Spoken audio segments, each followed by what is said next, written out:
Bismillahirrahmanirrahim. Assalamualaikum warahmatullahi wabarakatuh. Sobat FH Channel yang mantap, yang yahut, yang beken ini, yang penuh inspirasi dan mencerahkan. Kita ketemu lagi. Semoga sobat semua dalam keadaan sehat walafiat, bahagia, ceria, rukun, damai, berlimpah karunia yang banyak, yang penuh keberkahan tentunya dalam ridhonya Allah Subhanahu wa Ta'ala, dan sukses dalam beraktivitas yang penuh semangat di dalam kehidupan ini. Sobat FH yang sudah mensubscribe diucapkan terima kasih, semoga menjadi nilai kebajikan untuk kita semua. Dan yang baru menemukan, ayo silakan di subscribe, like, komen, dan juga nyalakan lonceng notifikasinya agar tidak ketinggalan video-video yang FH Channel sajikan yang penuh manfaat dan menginspirasi, mencerahkan di dalam kehidupan kita. Pada kesempatan kali ini kita melanjutkan pembahasan dahsyatnya makna dan nilai di balik gerakan sholat. Pada kesempatan ini kita akan membahasnya tentang makna dan nilai ruku kita di dalam sholat. Sebelum kita membahas itu, agar terangkai dengan gerakan sholat sebelumnya, maka kami uraikan yang kemarin kita bahas di dalam gerakan sholat, yaitu pertama kita berdiri tegak, ya, niat berdiri tegak, lalu bertakbiratul ihram dan bersedekap, mengapit tangan kiri dengan tangan kanan, diletakkan di dalam dada kita, letak hati atau kolbu kita, lalu kita menatap pandangan kita ke arah tempat sujud kita. Itu semua telah kita bahas di pertemuan sebelumnya. Dan lalu setelah kita semua rangkaian daripada membaca suratul Fatihah, lalu membaca surah yang lainnya, lalu kita lanjutkan dengan kita melakukan ruku, gerakan ruku. Apa makna di dalam dan nilai di dalam kita ruku?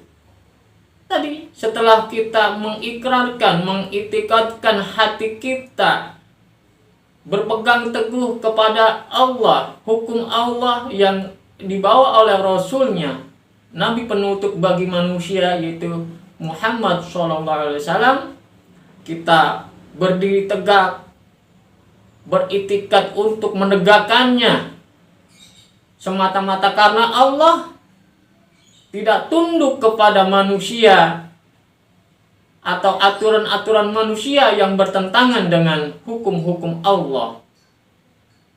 Lalu kita dalam menegakkan itu, kita mengakui kelemahan diri kita, maka kita berserah diri, menyatakan kepada Allah, mengangkat kedua tangan, menyerahkan sepenuhnya di dalam kehidupan kita itu kepada Allah, dan mohon pertolongan kepada Allah agar mampu menegakkan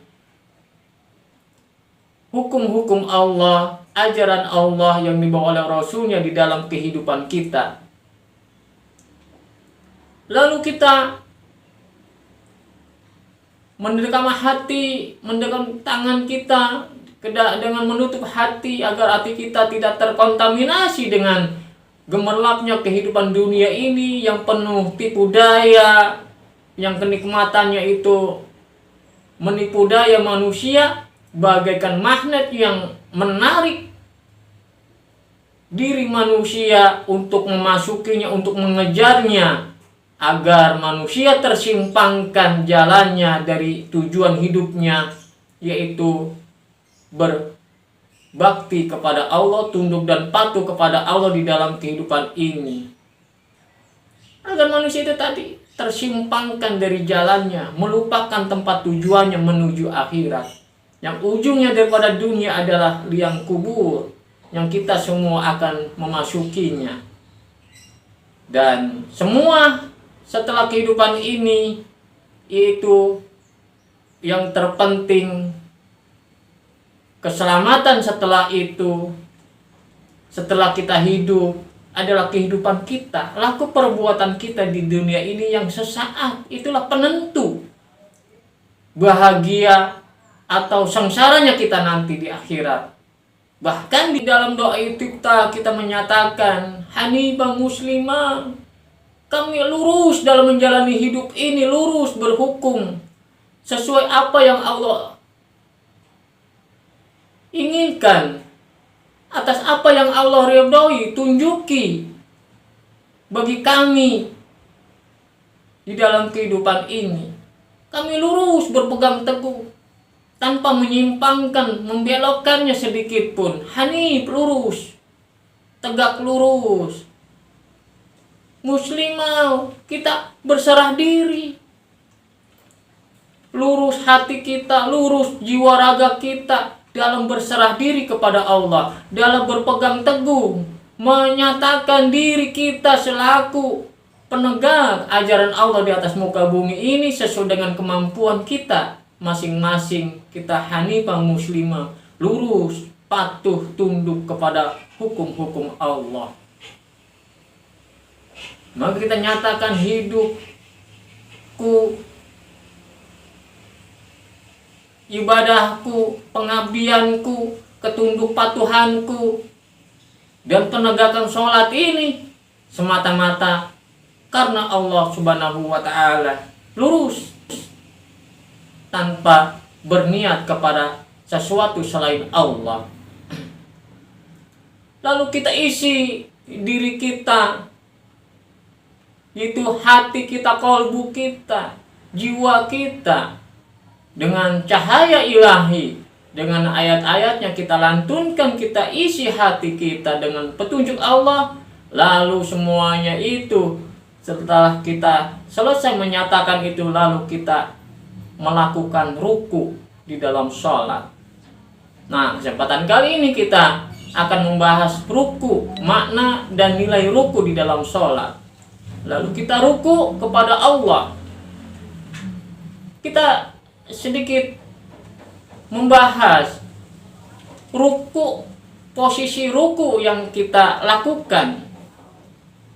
Itu antara kepala kita, telinga kita, otak kita, lisan kita, kalbu kita, kemaluan kita, dan tempat keluarnya kotoran anus kita, yaitu sejajar. Kepala, semuanya yang ada di kepala, telinga, hidung kita, lisan kita, sebagai alat yang Allah berikan untuk kita gunakan di dalam kehidupan sehari-hari. Lalu kalbu kita selaku penyeimbang, pengajak, menyeru jiwa raga ini kepada petunjuknya Allah, sejajar dengan kemaluan kita dan sejajar dengan anus kita, tempat membuang kotoran dari tubuh kita. Itu sejajar. Apa artinya?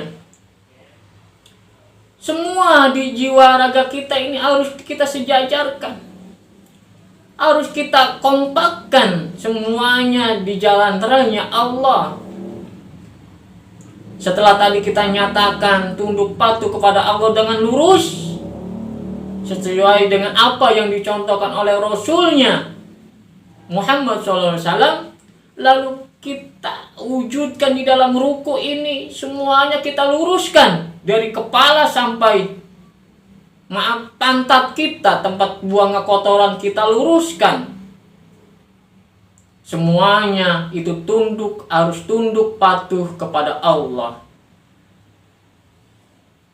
Otak kita sebagai alat berpikir itu harus lurus sesuai dengan petunjuknya Allah, harus tunduk patuh. Telinga pun harus kita gunakan untuk mendengar hal-hal yang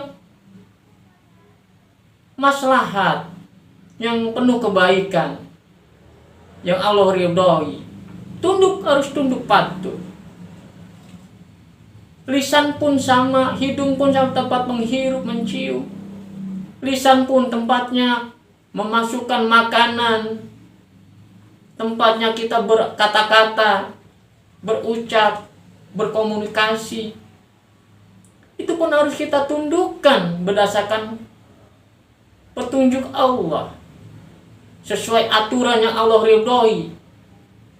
Yang Allah ridhoi kita laksanakan, dan apa yang Allah murkai, yang Allah larang, itu harus kita sumpah, harus kita tinggalkan dari organ-organ atau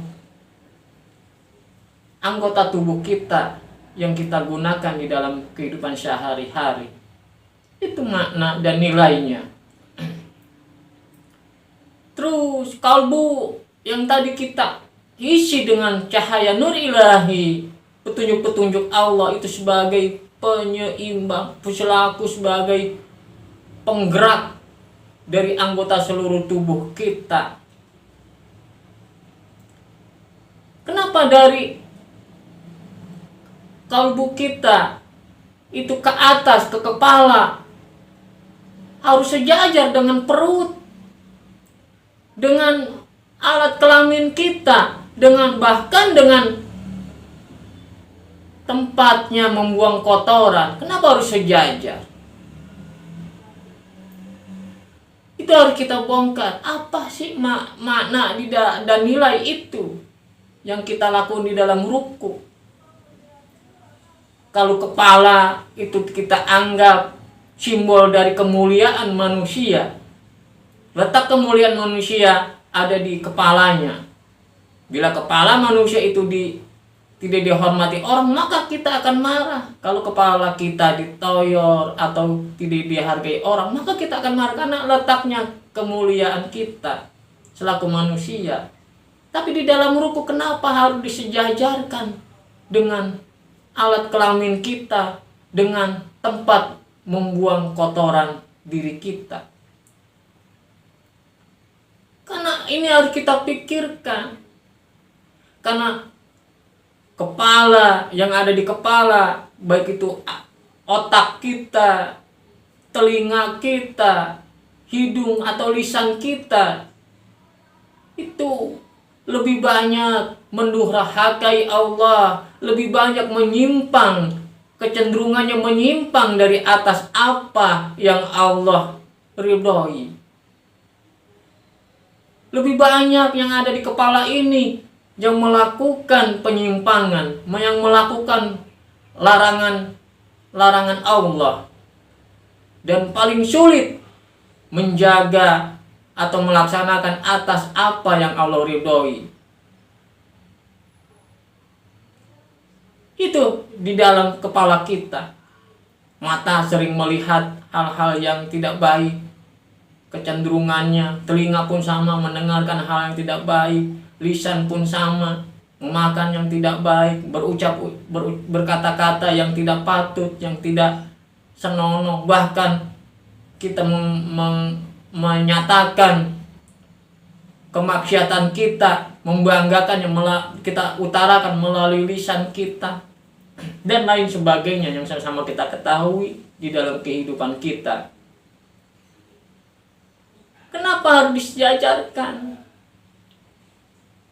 Nah, kepala kita ini dari otak kita, dari telinga kita, mata kita, hidung kita, lisan kita, itu harus sejajar dengan hati sesuai dengan petunjuk Allah, yang buktinya Allah nyatakan di dalam tempat membuang kita kotoran. Anus kita itu tempat membuangnya kotoran yang menjijikkan. Jangankan orang lain, kalau dari anus kita keluar kotoran, kita sendiri pun jijik. Karena terpaksa kita harus membersihkannya dengan air, maka kita membersih dengan tangan kiri. Itu pun aturan. Kalau kita pegang, kita main-mainin gitu, itu tidak mau. Apalagi orang lain. Kenapa harus disejajarkan dengan itu? Karena anus tempatnya membuang kotoran.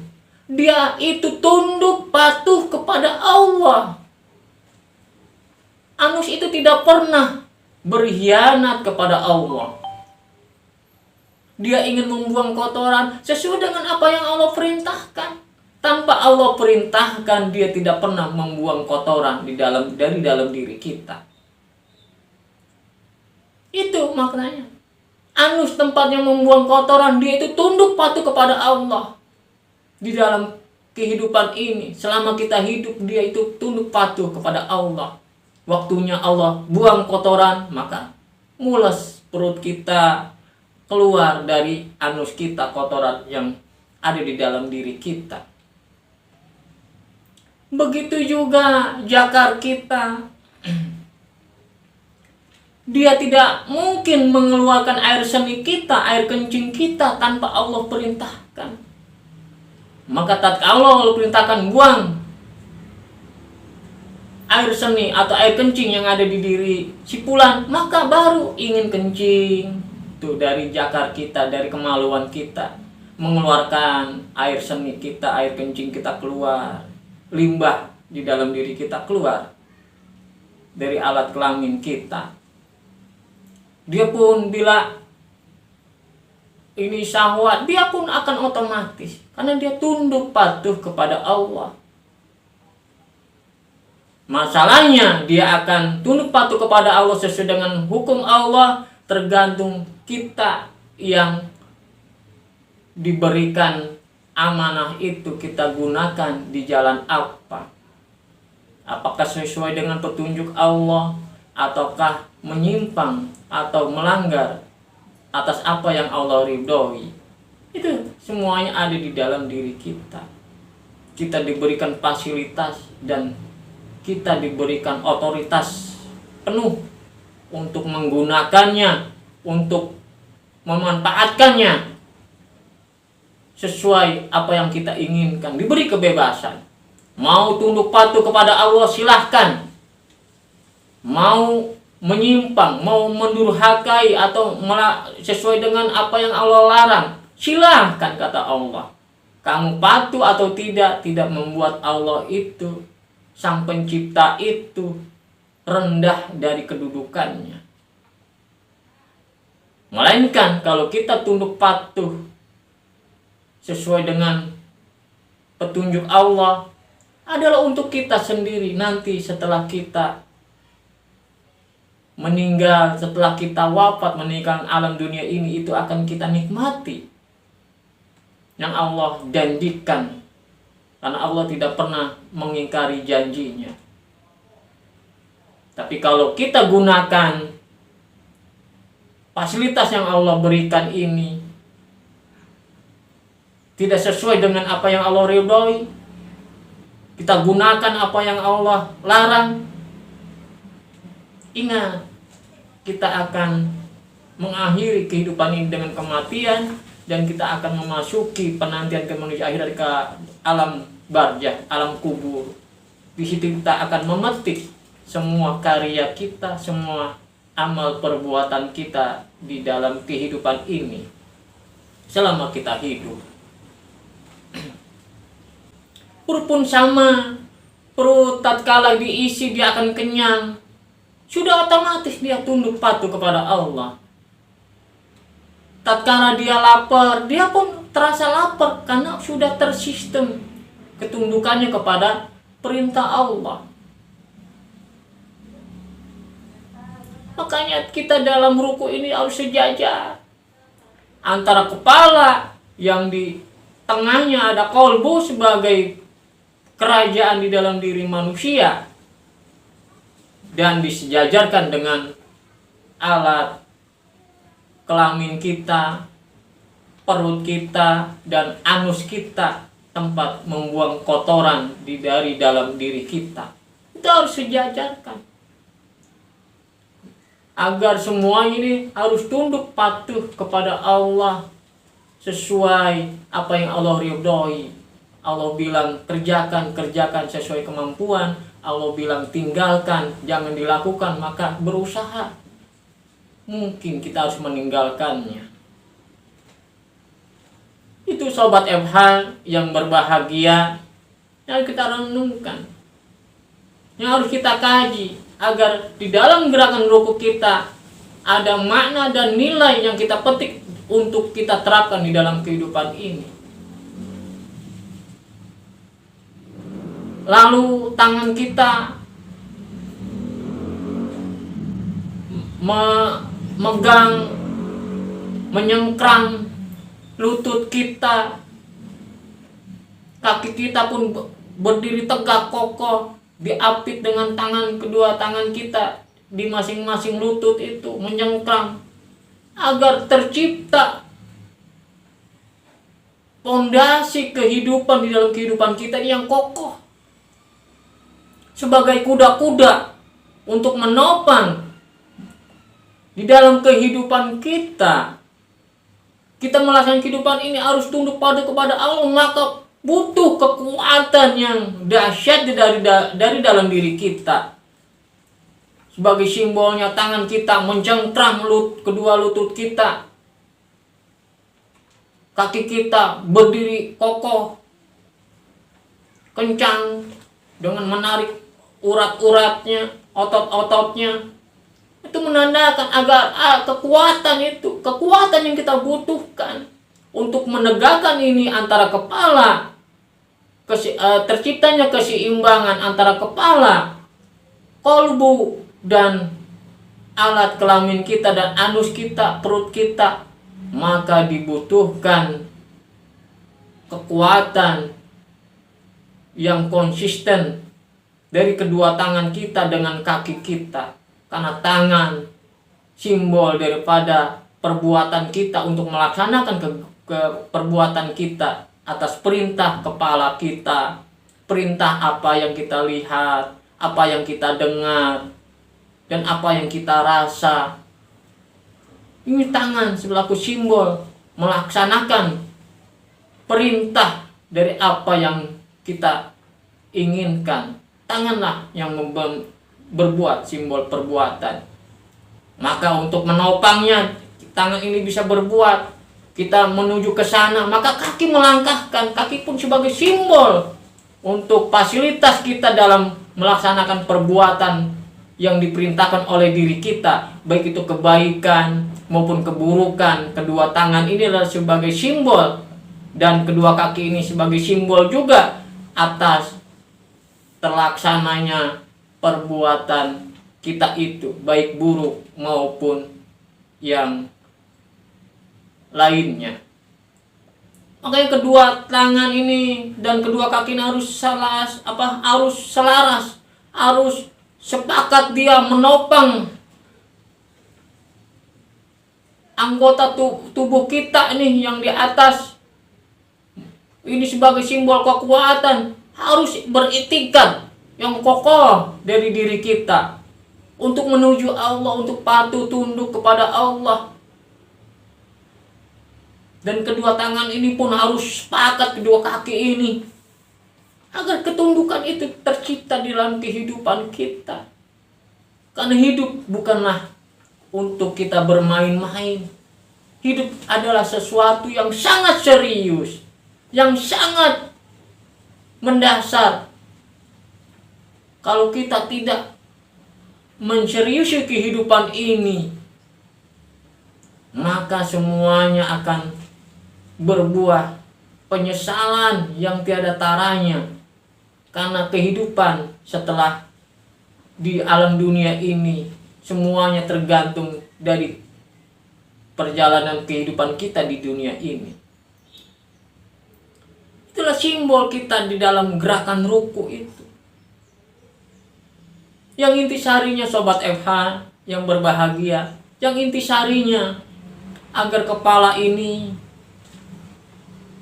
cara kita berpikir, kita merancang sesuatu, kita melihat sesuatu, hanya hal-hal yang kebaikan saja yang kita pikirkan, yang kita olah di dalam otak kita, sesuai dengan kolbu kita yang lurus kepada Allah. Karena sifatnya kolbu itu tidak pernah menyimpang dari petunjuk Allah. Bila itu baik, maka kolbu menyatakan baik. Bila itu buruk, apapun itu yang kita sukai sekalipun, maka kolbu tidak pernah melanggar kesucian ketundukannya kepada Allah. Maka kolbu pun mengatakan itu adalah buruk. Ukurnya di kolbu kita. Oh, ini kita lagi merancangin, oh pasti di kolbu kita akan mengingatkan, oh itu jangan, tidak baik. Dan seterusnya nih, pikiran kita. Mata kita pun melihat yang baik-baik, kolbu pun akan nyaman, tenang, tentram. Tapi bila melihat, contoh aja, gambar yang tidak patut, yang Allah larang, maka kolbu pun akan menggerakkan itu, jangan. Nah kan begitu, kita buru-buru umpamanya. Udah otomatis ada sinyal di dalam kolbu kita. Makanya kolbu itu sebagai penengah dia antara isi kepala kita, baik itu pikiran kita, kedua telinga kita, kedua mata kita, kedua lubang hidung kita, mulut kita. Itu sebagai petimbangnya harus selaras dengan perut kita, harus selaras dengan alat kelamin kita dan anus kita, tempat membuangnya kotoran. Itu harus sejajar. Sejajarnya bukannya sama dalam apa? Harus tunduk nih sama seperti anusmu. Walaupun dia tempat membuang kotoran, tempat yang menjijikkan, tapi dia tunduk kepada Allah. Hai otak nih, tunduk kayak aku nih. Hai telinga, tunduk nih kayak aku. Hai mulut, tunduk nih seperti aku. Begitu maksudnya. Perut pun sama, bila dia kenyang udah otomatis, bila dia perih otomatis. Hai mulut, isi nih aku dengan hal-hal yang baik. Kan begitu maksudnya. Hai kedua tangan, kan dia gitu, hai mulutku, hai pikiranku, kedua tangan ini seandainya berbicara. Kedua mulutku, kedua mataku, telingaku, perintahkanlah kepadaku ini hal-hal yang baik, kan begitu. Jangan aku diperintahkan hal-hal yang buruk. Tangan pun berucap begitu maksudnya. Kita nih memegang kedua lutut ini, agar tangan ini pun begitu maksudnya. Mengkokohkan pendirian kita, menopang fasilitas yang Allah berikan. Kedua kaki pun sama. Wahai anggota tubuhku yang ada di kepala, pikiran, telinga, mata, mulut, serulah aku nih hal yang kebaikan saja. Jangan kau perintahkan nih wahai otakku, pikiranku, jangan kau perintahkan nih aku selaku kaki melangkah ke hal-hal yang dilarang oleh Allah, hal-hal yang buruk. Tapi perintahkanlah, gunakan ini perintahmu, akal otakku, kepada aku nih kaki, hal-hal yang baik yang Allah ridhoi. Itu maksudnya. Maka ditopang dengan kedua tangan kita, kedua telapak kita ini masing-masing mencengkram kedua lutut kaki kita. Lalu kita kencangkan kedua kaki kita menopang badan kita nih, dari kemaluan kita sampai ke atas, menopang ruku kepada Allah. Tangan dan kaki ini selaku kuda-kuda yang menopang kekuatan agar terciptanya keseimbangan, keselarasan di dalam hidup kita antara kepala dan kemaluan anus perut kita, sesuai dengan apa yang ada di hati yang lurus, tunduk, patuh kepada Allah. Itu maksudnya Sobat FH. Di dalam kita melaksanakan ruku itu mengandung, tersirat di balik itu makna dan nilai yang harus kita kaji, yang harus kita ambil, kita petik untuk kita tegakkan di dalam kehidupan kita. Mungkin itu sekelumit atas apa yang saya sampaikan sebagai merangsang aja ini mah.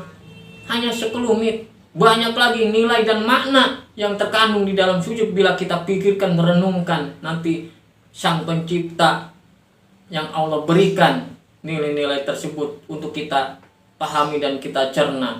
Ini hanyalah rangsangan kita dalam menelaah, mengkaji, memikirkan tentang gerakan sholat. Apa sih dibalik gerakan sholat itu? Kita ruku, yang terkandung di balik itu makna-makna dan nilai yang harus kita petik untuk kita terapkan di dalam kehidupan ini, untuk kita pahami di dalam kehidupan ini, untuk menambah literasi, wawasan, pencerahkan di dalam kehidupan kita. Kurang lebihnya saya mohon maaf. Salah dan hilaf itu adalah kecenderungan kita selaku manusia. Untuk itu mohon dimaafkan, dimaklumi. Dan sebelum saya akhiri, ayo senantiasa kita memperbaiki diri, meningkatkan kualitas pengabdian kita kepada Sang Pencipta Allah Subhanahu wa taala, dan selalu menumbuhkan rasa cinta dan kasih sayang dalam kehidupan kita. Semua gerak hidup kita harus terbalut, harus dengan rasa cinta dan kasih sayang di dalam kehidupan ini untuk dapat dirasakan oleh sesama, baik itu keluarga kita, keluarga besar kita, orang di sekitar kita, tetangga kita, lingkungan kita, dan dimanapun, dan di dalam kegiatan beraktivitas kita, apapun itu, tentunya yang baik-baik saja. Demikian Sobat FH, semoga berbahagia selalu dalam naungan rahmatnya. Saya akhiri, wassalamualaikum warahmatullahi wabarakatuh. Merdeka!